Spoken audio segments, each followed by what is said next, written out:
Hey, hello, how are you? And welcome to my channel. Today I'm going to go through every single book that I read in the month of May. Now, I had a lot going on this month, and to my great surprise, I actually ended up reading more books than I did last month. I don't know how that's possible, but yeah, I read 7 books this month and I only read 6 last month, so I don't know.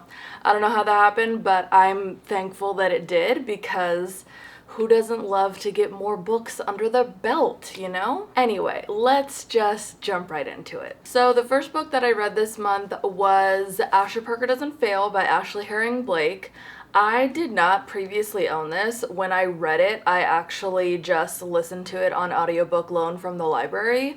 But then my mother-in-law made me aware of this fabulous website that I honestly cannot remember the name of at this point in time, but you can get like books at highly discounted rates there, and I believe this only ended up being like a couple dollars. So I got a copy of this book because I really liked the series and I was like, you know what, I want to own it. So here we go. Asher Parker Doesn't Fail. This is the second book in the Bright Falls series. The first one being Delilah Green Doesn't Care. I read that one in April. Really liked it. Gave it 4 stars. I actually ended up liking this one even a little bit more. I gave this one 5 stars. So that's super fun. This is about Astrid Parker, obviously. She is Delilah Green's stepsister, and she has been hired as an interior designer to help revamp this historic inn in the town that they live in. And it's been picked up for a TV show as well, kind of like an HGTV vibe. And during that process, she meets Jordan Everwood, who is the lead contractor, and a like enemies to lovers situation springs up between them. It's very cute. I have to say that Ashley Herring Blake, like as an author, does a really good job, in my opinion, of writing romances that have like depth to them that I feel is unfortunately a little bit rare.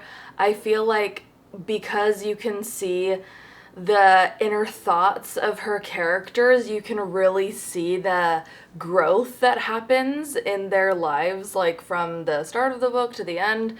And I just really appreciated that. Astrid has like stuff going on with her mom. She feels like she's trying to figure out her identity and who she is apart from her mom.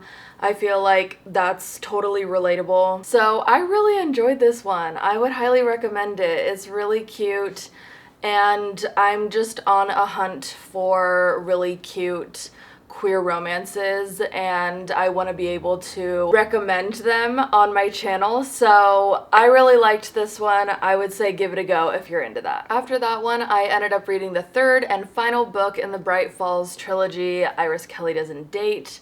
This one was also 5 stars for me. I just really like this series. To be honest, it made me like kind of go back and reevaluate why I gave the first one 4 stars, and like, I don't know, it's a 5-star series for me. It's super cute. I love that all of the characters from the whole series are in all of the books, so you get to see the whole friend group, and especially in this one, it's just cute because like the first 2 couples from the first 2 books are in it, and it's adorable, basically. This book follows Iris and Stevie. Iris is a romance writer and Stevie is a stage actor. They meet by chance in a bar, and that ends up not going super well. But then they end up meeting again accidentally when Iris decides to audition for the play that Stevie is playing the lead role in. They end up fake dating to placate Stevie's friends, and then of course end up falling in love for real. I thought this book was super cute. I really loved how it ended the series. I thought that the end was absolutely adorable, even though it did make me sad to leave this world. I feel like, honestly, I could reread this series at some point because it's just so cute. Forgot to mention that, like, all 3 of the books in the series are definitely pretty spicy, so look out for that if that's something you're into. If it's not, be aware. I do want to say that the character of Stevie has generalized anxiety disorder, and I really appreciated that because I do too. And I don't think that I've ever read a book where there's a character that has anxiety that felt quite this real. Like, it made me wonder if maybe the author struggles with anxiety as well, because it was just like, damn, that's how it feels. That is exactly how it goes. And I just felt like so seen by being able to read about a character that has a lot of the same experiences that I have on a regular basis. That being said, there is a decision that this character makes at the end of the book that I did feel like was a bit unrealistic. As somebody with anxiety, I wouldn't have made that decision. So it felt a little bit like, ooh, that just kind of pulled me out of the story for a second. But other than that, so good. Highly recommend. Love the Bright Falls series. Then I read Rupture by Ragnar Jonasson. This is technically the fourth book. I read it fourth, but you are supposed to read it third in the series. I know I've said it before, I'll say it again, but you are supposed to read this series 1, 3, 4, 5, 2, 6. That's how it goes. That is not how I read it, and that's super unfortunate because I wish I could go back in time and tell myself that. So, if you are considering reading the Dark Iceland series, which you should, please, please, please read it in that order. Otherwise, you will spoil things for yourself and you will be unhappy about it, like I am. Anyway, in this book, we are following our main character, Ari Thor. He is investigating a mystery in the present day, but also a cold case because there is a virus that is going around, and so the town is locked down. It's not COVID. This was written before that. However, if that feels triggering to you, maybe stay away from that because it felt like it took place during COVID times. And so I'm just putting that out there. But anyway, because of that, there's not much going on. So he decides to look into a cold case. And that was so interesting to me. It was so interesting and honestly really creepy. I don't know what it was about this one, but it just got me in a different way. Like, I was creeped out. I was. There was one point where I was reading it at night and I was like, I need to put this down. I need to just scroll on Instagram for a minute because I am scared and I need to be able to sleep tonight. But like, I liked that. You know what I mean? Like, sometimes that's kind of nice because you're like, this is really good writing then if it's pulling that kind of emotion out of me. I also feel like maybe it had something to do with the fact that this was the first book in this series that I had to fully just read with my eyes. The other three that I had read prior to this one, I had access to the audiobook, so I listened to the audiobook for most of the first one, and then for the other two, I just fully only listened to the audiobook. This one I got from the library and put it on my Kindle, and maybe there's something to that, like it being a little bit more immersive because I did have to like read it myself, you know what I mean? I'm not really sure, but it did creep me out in the best way possible. So as always, we've got a lot going on, but it still felt organized. It didn't feel like messy or anything to me. As long as you're paying attention, you'll get it. It's not hard to follow. I was completely surprised by the way that the cases wrapped up in the end of the book. I really liked it. And I honestly feel like this was my favorite one in the series that I've read so far. This one was like top notch. It was real good. I highly recommend. 5 stars. After that, I read Hello Girls by Brittany Cavallaro and Emily Henry. I owned this one on my Kindle. This is a literary fiction, I guess, by these two authors. I really wanted to read one of Emily Henry's earlier works. This one does come out before Beach Read, so it kind of predates all of her really popular romance books. If you watched my last video where I was ranking all of the Emily Henry books that I've read, I did talk about this one in that video, but here we are at the end of the month. I gotta mention it. I didn't like it. I straight up did not like it. I gave it 1 star. This book follows our main characters, Winona and Lucille. They are 17 and 18. So I was like, okay, is this a YA book? But then like the content in the book, not suitable for children. So I don't know that I would classify it as YA, but yeah, it's like they both have really rough home lives and it's just not good. It's not a good situation. And so they decide that they're just gonna like run away together and they go on this road trip across the country. This is the story of what happens on that road trip. But I just didn't find it interesting. I didn't care. I didn't really like the characters. I felt like it was trying to be funny, but ended up just being kind of cringe, and I wanted to get through it as fast as possible. I'm so sorry. I feel bad saying that because I love Emily Henry, but I didn't like this at all, and I would not suggest it. After that, I read The Giver. I have read this before. I read it in 7th grade in school. It was required reading, and I think it was my favorite book that I was ever required to read at school. I was super into it. Then the movie came out. I absolutely loved that. But in the last couple years, I found out that this is actually a series. This is the first book in a series. There are 4 books. I had no clue, but it makes sense if you've read this and you remember the ending. It deserves more. Like, the story needs more. So I am super excited to get to the rest of them.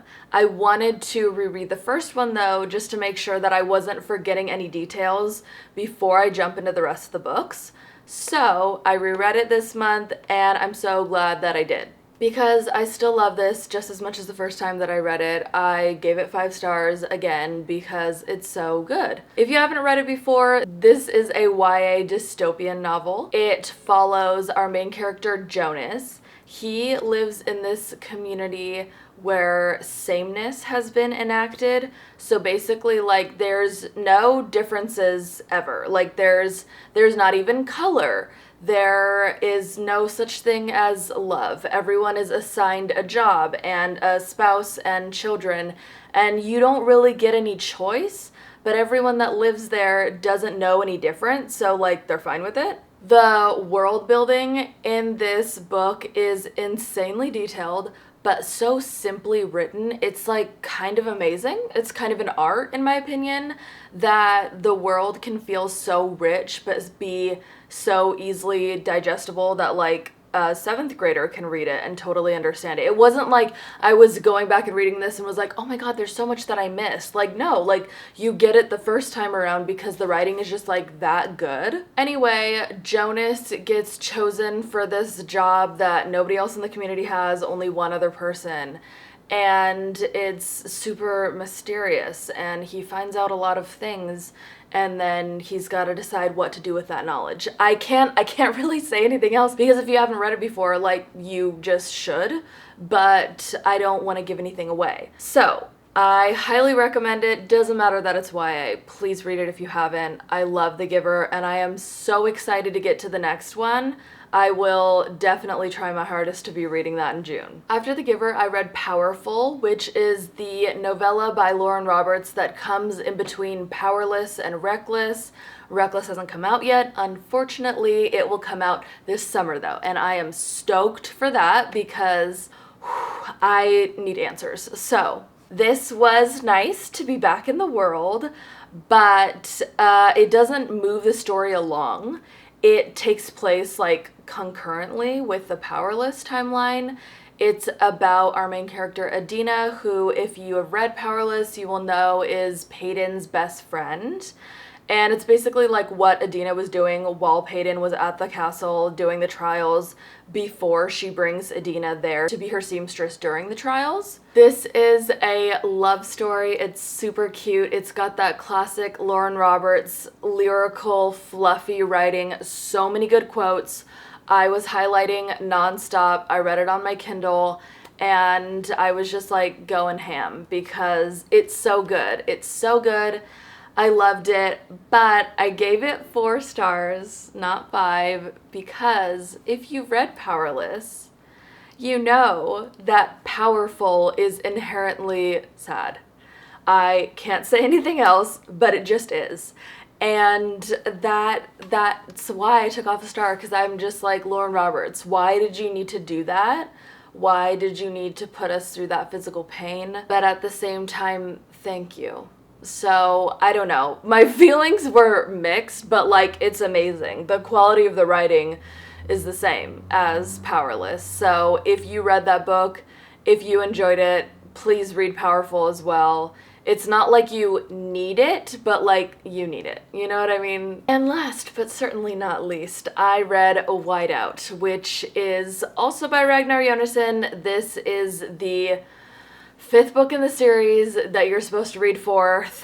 I read it 5th, so I only have one more left, and I finally decided to Google it today, and I am so disappointed to find out that this series is done. So I only have one more, and then I'm done with the Dark Iceland series. That makes me so sad. But thankfully this author has a lot of other books, and I will be reading them all because I love his writing so much. Anyway, this book was interesting in that the format is very different than all of the other books in this series. All of the other ones, there's like lots going on, lots of different plots happening at the same time. This one starts with 2 plots and then they converge into one very early on. So most of the book, it's just like one story is happening.